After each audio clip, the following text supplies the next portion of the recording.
On the night of December 19th, 1991, at Terry Eckerman's home in Wichita, Kansas, the tree was trimmed, stockings were hung, and the house was filled with holiday cheer. Terry's 4 young children and one of their friends could hardly wait for the last few days to pass before Christmas.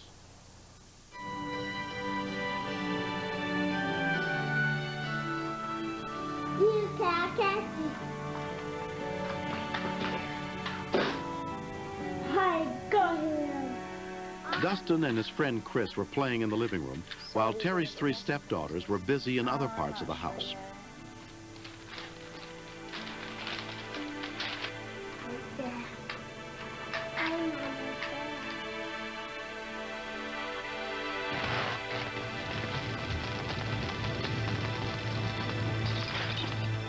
What's that noise?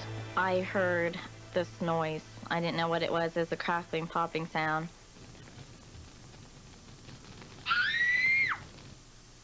I heard screaming. It was like a danger type scream.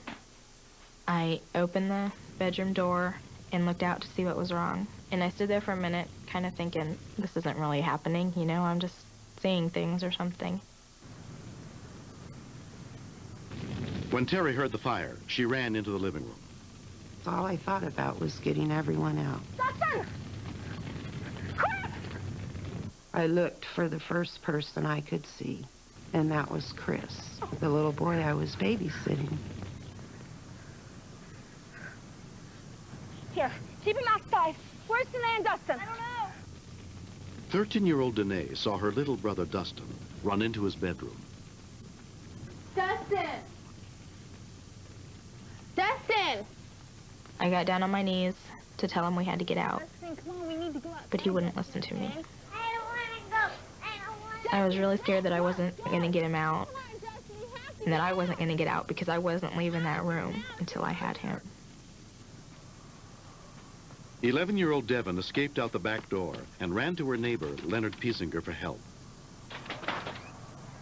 She was screaming and yelling, "My house is on fire." I turned immediately, went right back in the house, and called the fire department. Dustin, let's go. Come on. He was huddled way back in the corner. Come on, it's a fire. Let's go. There was lots and lots of smoke, and it was getting harder to see and harder to breathe. Let's get hurt. Hurry, Dustin. You need to come with me. I really thought that we were going to die in his house, in his room. Come on, please. Danae! Dustin! I was saying, oh my God, I've got to find everybody. I don't know where they are, but I've got to find them. All of a sudden, there was a flash of fire. And it was just fire everywhere. I got Dustin, I'm coming! You don't let me go. I was trying to go out the front door, since that was the closest exit. But almost everything around the Christmas tree was in flames. I started towards the back door. Dustin, quick! Come on, let's get out of here! Dustin was screaming, Come on, let's go! and he was kicking me and, you know, like, let me go. I don't want to go out here. I just want to go back to my room. Come on, Dustin, come on! Dustin! Then all of a sudden, he just wasn't there anymore. It was like he had just vanished or something. He just wasn't there. Where's Dustin? I don't know, he checked and I couldn't see him! I really felt sick. I just said, oh God, please don't let my baby die.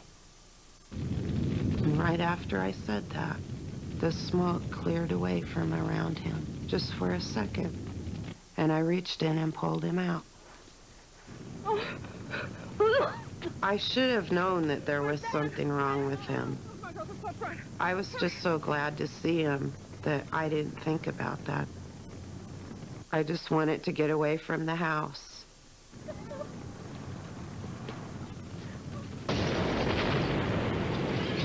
Oh, Dad! Okay, hold on. Don't cry, don't cry. Immediately I could see that he was burnt from the waist up fairly badly. His scalp was dark, his hair was burnt. Tears could have came to my eyes.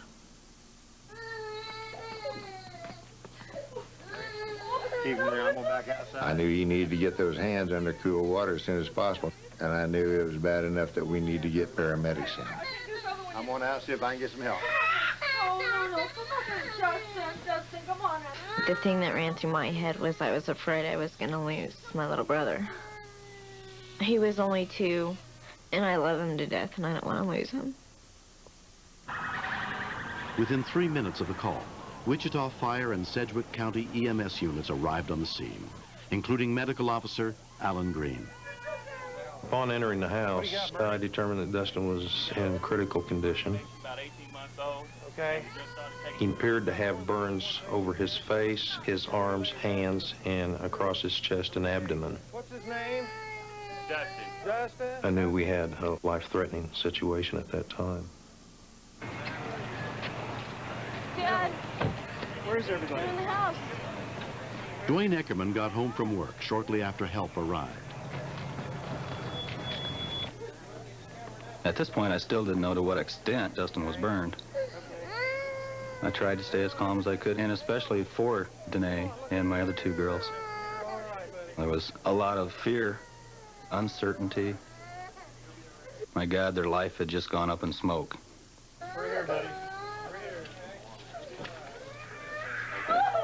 I knew that it was going to be hard for Terry and for all of us. I stood next to her and I was crying and I told her that I loved her. I was afraid that he wasn't going to get any better. I mean, I just knew that he was going to die.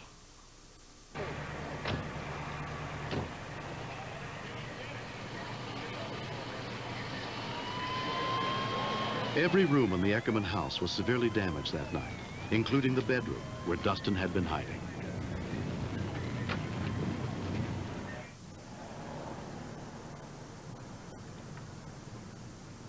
Two-year-old Dustin Eckerman suffered 2nd and 3rd-degree burns on his arms, face, and neck.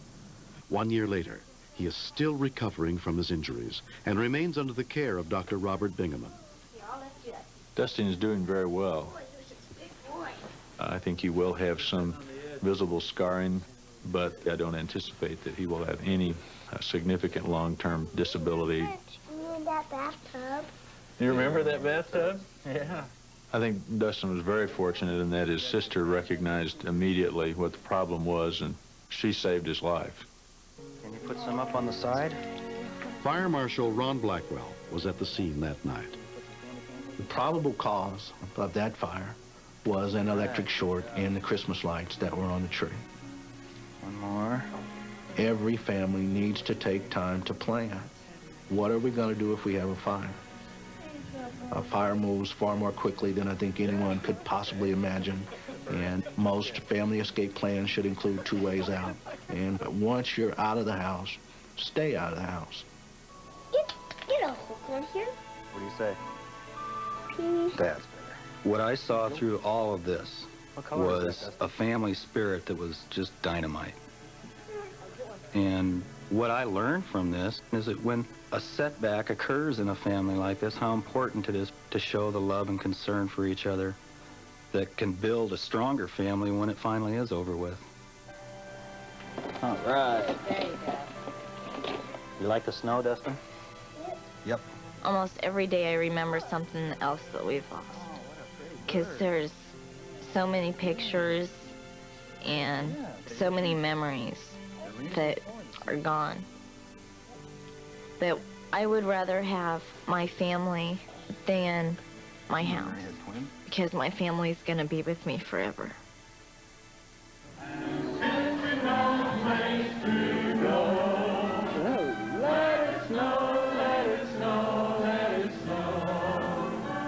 I used to think that you couldn't have a real Christmas unless you had a real tree. I've realized that an artificial tree can mean just as much as a real tree and be so much safer. A tree is not Christmas. Christmas is in the heart.